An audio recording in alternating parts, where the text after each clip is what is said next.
প্রতি মুহূর্তে আমরা দুনিয়াবি কাজে লিপ্ত।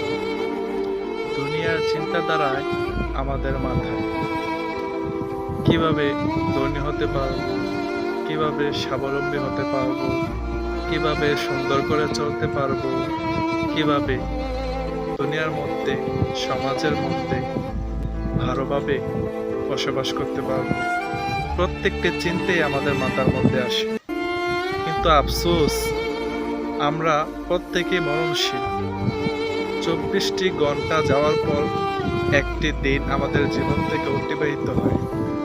এই 24 ঘন্টার মধ্যে আমরা যদি আল্লাহ তাআলার ফরজ ইবাদতগুলির মধ্যে 5 ওয়াক্ত নামাজ, আমরা সবাই জানি নারী পুরুষ সবার উপরে এই 5 ওয়াক্ত নামাজ ফরজ।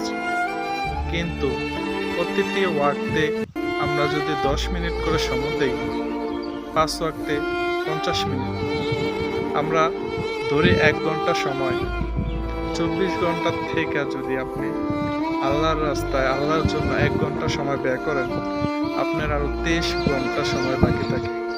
23 ঘন্টা সময় আপনি আপনার নিজের পেছনে ব্যয় করতে পারেন। আজকে আল্লাহর দেওয়া নাজ নেয়ামত খেয়ে বুক করে 24 ঘন্টার নিজের পেছনে ব্যয় করছেন, আল্লাহর থেকে গাফর হয়ে রয়েছেন। একদিন আপনার হিসাব দিতেই হবে।